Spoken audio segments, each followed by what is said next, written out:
जय हिंद साथियों, स्वागत है आप सबका साहित्य शिखर क्लासेस के यूट्यूब चैनल पर। आज इस वीडियो में हम बात करने वाले हैं उन सारे अभ्यर्थियों के जो कमेंट आ रहे थे कि जो साइंस बैकग्राउंड से हैं, जो मैथ्स बैकग्राउंड से हैं और वो स्कूल व्याख्याता की तैयारी कर रहे हैं, लेकिन उन्हें समझ में नहीं आ रहा कि फर्स्ट पेपर को कैसे कवर करें और ऐसी क्या रणनीति अपनाएं जिसकी वजह से हमारा जो है सिलेक्शन हो जाए फर्स्ट पेपर में। क्योंकि स्कूल व्याख्याता में 40% का नियम है। अभी बहुत सारे ऐसे सोचते कि नियम नहीं है, जबकि 40% का नियम स्कूल व्याख्याता के लिए है, भी वो हटा ही नहीं गया है। वह वरिष्ठ अध्यापक के लिए अलग है नियम, लेकिन यहाँ स्कूल व्याख्याता में वह नियम लागू है अभी। तो आपको ऐसी क्या रणनीति हो, ऐसी क्या तरीका अपनाया जाए, ऐसा कौन सा तरीका अपनाया जाए जिसकी वजह से आपका स्कूल व्याख्याता का फर्स्ट पेपर अच्छे स्कोर के साथ क्वालिफाई हो जाए। तो उसके बारे में इस वीडियो में बात करने वाले हैं। बाकी अपने विषय पर तो आपकी पकड़ होगी सही, और मेरा ये मानना है कि स्कूल व्याख्याता की अगर आप तैयारी कर रहे हैं तो पहले आपको अपने विषय पर पकड़ मजबूत बनानी पड़ेगी। अगर विषय आपका मजबूत है, अगर विषय पर आपकी अच्छी कमांड है, तो फर्स्ट पेपर उतना कठिन होता नहीं है। फर्स्ट पेपर क्वालिफाई करना बहुत आसान है। और अगर आपने फर्स्ट पेपर क्वालिफाई भी कर लिया है और आपके अच्छे आपकी विषय पर आपने अच्छी कमांड है, आपके विषय पर आपने अच्छे अंक लेके आए हैं, तो सिलेक्शन हो जाता है। जैसे मैंने जो तैयारी की तो मैंने भी ये तरीका अपनाया था, क्योंकि मुझे भी मेरे विषय पर अच्छी पकड़ थी, तो उस वजह से मैंने सिलेक्शन लिया है। तो आप अपने विषय पर कमांड बनाएं। बाकी फर्स्ट पेपर में ऐसी क्या चीज़ें हैं जिन्हें आप आसानी समझ सकते हैं, आसानी से तैयार कर सकते हैं और बहुत ही कम समय में तैयार करके और अपना जो है फर्स्ट पेपर का जो 40% वाला जो नियम है उसके अनुसार भी अकॉर्डिंग और अच्छा स्कोर कर सकते हैं। ताकि और अगर आप अपना फर्स्ट पेपर बेस्ट कर लेते हैं तो उसका फ़ायदा आपको एक आपकी रैंक सुधारने में मिलेगा। क्योंकि कहीं ना कहीं मान लो आपने अच्छा स्कोर हो गया आपका फर्स्ट पेपर में और सेकंड पेपर में आपका अच्छा स्कोर है, तो फिर जो आपकी रैंक बनेगी वो अच्छी रैंक आ जाएगी, तो उसका भी फ़ायदा होगा। तो चलिए शुरुआत करते हैं कि ऐसे कौन से सब्जेक्ट हैं जिनको आप मजबूत कर सकते हैं और आप आसानी से जो है इसको क्वालिफाई कर सकते हैं। तो सबसे पहले बात करें कि जैसे मान लो जो आर्ट्स वाले होते हैं, ठीक है, आर्ट्स वालों के लिए भी कुछ टॉपिक ऐसे हैं फर्स्ट पेपर में जो कठिन होते हैं, और जो साइंस से आते हैं जिनका बैकग्राउंड साइंस वाला है, मैथ्स वाले स्टूडेंट हैं, उनके लिए भी कुछ टॉपिक ऐसे होते हैं, कुछ सिलेबस का कुछ पार्ट ऐसा है जो कठिन है। तो सबसे पहले तो इस बात का आपको डर होना नहीं चाहिए कि केवल आर्ट्स वालों को इससे फ़ायदा होगा, है ना। और क्या फिर यूँ सोचे कि जैसे मान लो आर्ट्स वाले सोचे कि साइंस वालों को इससे फ़ायदा होगा। सिलेबस इस तरह डिज़ाइन किया गया है स्कूल व्याख्याता के फर्स्ट पेपर का कि जो आर्ट्स वाले स्टूडेंट हैं उनके लिए भी लगभग 30 से 40% हिस्सा इस प्रकार का क्रिएट किया गया है जो उनके लिए कठिन है, और साइंस मैथ्स वालों के लिए भी इसी प्रकार का सिस्टम उसमें सिलेबस में है। तो अब बात करें कि आप जैसे साइंस मैथ्स आपका बैकग्राउंड है, तो पहले तो आपको पता होना चाहिए कि आपका सिलेबस, जैसे स्कूल व्याख्याता का सिलेबस क्या है। तो मोटा मोटा सिलेबस की बात करें तो आप सबको पता होगा कि लगभग जो 15 क्वेश्चन होते हैं वो आते हैं मैनेजमेंट से, है ना। अब जैसे कि 22 में इस प्रकार कितने क्वेश्चन आने थे, वो जैसे 15 क्वेश्चन आते थे हमेशा पहले। इस बार वह यहाँ अंक बार दिया गया ही नहीं था, इस प्रकार नहीं कहा गया था कि 15 क्वेश्चन यहाँ से आने, ठीक है। लेकिन वो 12 से 15 प्रश्न आते ही हैं, और 15 प्रश्न वो आते हैं जो कि इंडियन हिस्ट्री से आ जाते हैं, कल्चर, है ना, और राजस्थान का इतिहास और कल्चर, ठीक है, इतिहास और कल्चर से। तो 15 क्वेश्चन ये हो गए 30। और तीसरी बात कर लेते हैं तो 10 क्वेश्चन आपके आते हैं करंट अफेयर्स से, ठीक है, करंट अफेयर्स से आते हैं। और फिर उसके बाद बात करें तो इसके बाद ये तो मोटा मोटा हिस्सा हो है जहाँ से लगभग ज़्यादा प्रश्न बनते हैं। 15 प्रश्न मैनेजमेंट, 15 प्रश्न इंडियन हिस्ट्री कल्चर और राजस्थान का इतिहास और कला संस्कृति। 10 करंट अफेयर्स के हो गए। 5 क्वेश्चन अभी आएंगे जैसे मैथ्स के हो गए, ठीक है, और 5 क्वेश्चन साइंस के, ठीक है, 5 क्वेश्चन रीजनिंग के और 5 क्वेश्चन इंग्लिश के,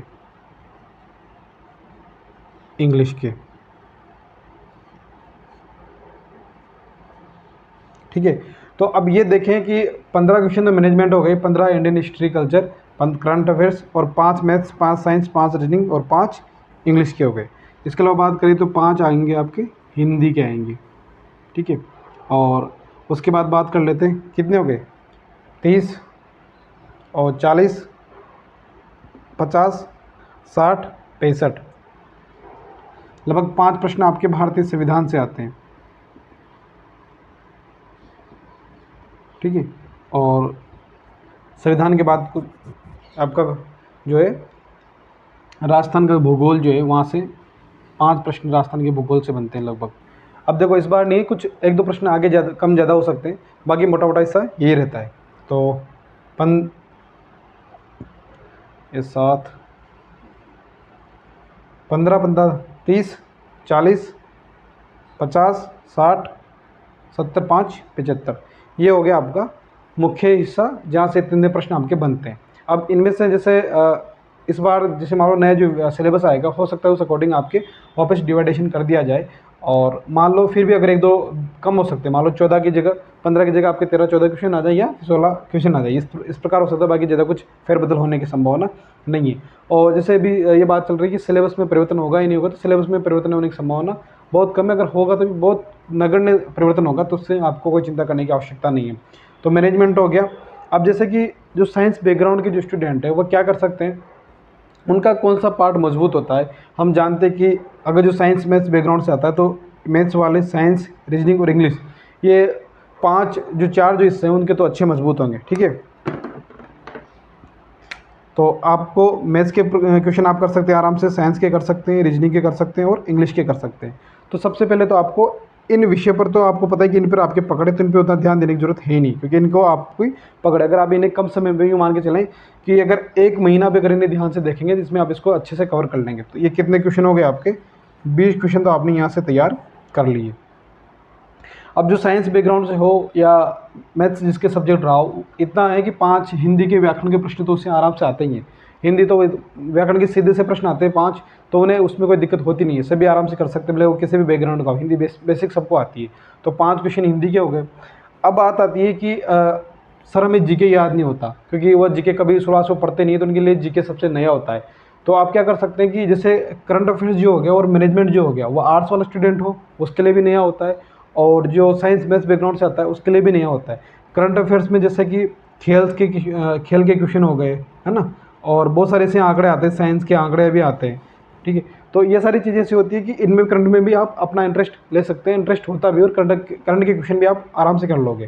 तो 10 क्वेश्चन करंट अफेयर्स के हो गए, तो 10 5 ये कितने हो गए, +5, तो कितने 20, 10 30 35 प्रश्न तो ये हो गए। तो इसका मतलब आपका 30 प्रश्न चाहिए होता है मिनिमम जनरल वालों के लिए। तो जो 40% का क्राइटेरिया था वो तो कंप्लीट हो गया। 75 क्वेश्चन आते हैं आपके टोटल, ठीक है। फर्स्ट पेपर में आप सबको पता ही होगा 75 क्वेश्चन आते हैं। इसमें से आप 35 प्रश्न का आपने ये कर लिया, यानी कि आपका फर्स्ट पेपर क्वालिफाई तो हो गया। लेकिन अब आपको ये है कि सर मुझे और एक्स्ट्रा करना है ताकि यहाँ मेरा अच्छा स्कोर हो जाए, मुझे सब्जेक्ट में उतनी मेरी पकड़ नहीं है, या पकड़ तो है लेकिन मैं चाहता हूँ कि मेरा ये रैंक अच्छी है, उस हिसाब से मैं इसमें अच्छा कवर करना चाहता हूँ। तो उसके अलावा आपको देखना चाहिए मैनेजमेंट, क्योंकि मैनेजमेंट इसलिए देखना चाहिए क्योंकि मैनेजमेंट के क्वेश्चन ज़्यादा कठिन नहीं आते हैं, बहुत सरल क्वेश्चन आते हैं। और मैनेजमेंट को आप आराम से 15 दिनों में आराम से एक अच्छी सी कोई भी बुक लेके आएंगे तो 15 दिनों में कवर कर लेंगे। या आपने कहीं कोर्स कर रखा हो या कोचिंग कर रखी हो तो 15 दिन बहुत ज़्यादा बता दिए मैंने, है ना। 10 दिन काफ़ी है, अगर 8 घंटा डेली मैनेजमेंट पढ़े 10 दिन तक, उसमें आपका मैनेजमेंट कवर हो जाएगा। और 15 क्वेश्चन में से भी कम आप आराम से 10 से 11 क्वेश्चन तो आपके कन्फर्म से ही निकल जाएंगे, ठीक है। अब आप ये देखो कि आपको जीके वाला पार्ट पढ़ने की जरूरत पड़ी ही नहीं। जीके वाला पार्ट में क्या है, इंडियन कल्चर जैसे 15 क्वेश्चन ये है और 10 ये 15 10 25 क्वेश्चन ये थे। अब आपको ये पढ़ने की जरूरत नहीं पड़ी, आपने 15 मैनेजमेंट की कर लिए, है ना, और 10 करंट अफेयर्स की, 5 हिंदी के, 15 30 ही हो गए, और 30 20 50 ही हो गए। बाकी आपने जैसे मान लो 15 क्वेश्चन इसकी छोड़ दी और 25 ये छोड़ दिया आपने, तब भी आपका आराम से अच्छा स्कोर हो रहा है। 55 से 60 बीच के टारगेट बना के चल रहे हैं इतने प्रश्नों का, और आराम से आपके 35 से 40 के बीच में आपका स्कोर हो जाएगा, और आराम से आपका अच्छा स्कोर बन जाएगा अच्छी रैंक के हिसाब से। इसके बाद अगर आपको लगता है जैसे आपका कहीं ना कहीं इंटरेस्ट है कि सर मुझे क्लास संस्कृति आर्ट कल्चर पढ़ने में इंटरेस्ट आता है, या मुझे इंडियन हिस्ट्री जो है, लगभग इंडियन हिस्ट्री हमने सबने सुन रखी है, भले ही आप किसी भी बैकग्राउंड से, आपको इतना पता है कि हम किस प्रकार आज़ादी मिली, क्या आज़ादी का क्या कॉन्सेप्ट था, और पॉलिटी जो होती है, संविधान भी इतना कठिन होता नहीं है, संविधान भी ईजी होता है। तो संविधान में हमने पढ़ी रखा है कि क्या क्या कुछ चीज़ें ऐसी होती है जो हम डेली रूटीन में नीचे न्यूज़ पढ़ते हैं तो वहाँ भी पढ़ते ही हैं। तो संविधान का पार्ट भी इतना कठिन होता नहीं है। विशेषकर राजस्थान का इतिहास जो कठिन लगता है थोड़ा, लेकिन राजस्थान के इतिहास में जो 1857 की क्रांति है वो थोड़ा एक इंटरेस्टिंग पार्ट होता है, तो कुछ पार्ट अगर आप वहाँ से देखना चाहें तो देख सकते हैं। बाकी साइंस वालों के लिए बहुत ईजी ये है पार्ट। आप इन लगभग 5 प्रश्न यहाँ से तैयार कर लेंगे तो लगभग ये पार्ट हो गया। अगर आपको हिंदी भी नहीं लग रही, हिंदी भी कठिन लगती है, तो करंट अफेयर्स और मैनेजमेंट और ये 5, ये आपका ये जो 5 साइंस ये लगभग 20 प्रश्न यहाँ से और 15-15 ये। अगर ये भी कर लेंगे करंट अफेयर्स, मैनेजमेंट और ये 4 भाग ही, उसमें भी आपका अच्छा स्कोर हो जाएगा। तो मेरा कहने का तात्पर्य ये है कि आप इस पार्ट को बिल्कुल छोड़ सकते हैं और इस पार्ट को बिल्कुल छोड़ सकते हैं। फिर इंटरेस्ट, अगर आपका जो इंटरेस्ट होता है, जैसे भूगोल में लगभग साइंस ही होती है, अगर आपने कहीं भी थोड़ा बहुत भी अगर भूगोल पढ़ने में, राजस्थान के भूगोल की इस प्रकार जानकारी इंटरेस्ट हो तो वहाँ देख सकते हैं। बाकी भूगोल भी एक प्रकार से साइंस ही होती है, उसकी लैंग्वेज थोड़ी ऐसी होती है। बाकी अगर इनको भी अगर आप छोड़ दोगे, फिर इस पार्ट को लेके भी चलोगे, तब भी आप अच्छा स्कोर कर लेंगे। तो ये आज के इस वीडियो का जो मुख्य उद्देश्य ये है कि आप कहाँ से शुरुआत कर सकते हैं।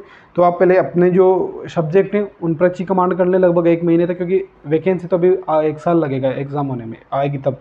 तो अभी आप क्या करेंगे कि इनको कर लें 1 महीने में, और 1 महीने करने के बाद कम से कम 15 दिन में मैनेजमेंट अच्छे से कवर हो जाएगा। और करंट अफेयर्स आप या तो मंथली देख सकते हैं, या फिर लास्ट में जब एग्ज़ाम आएगा उस समय 1 महीने भर पहले वार्षिकांक निकालते हैं, कई प्रकाशन वार्षिकांक निकालते हैं, तो उनमें से एक दो वार्षिकांक देख लें।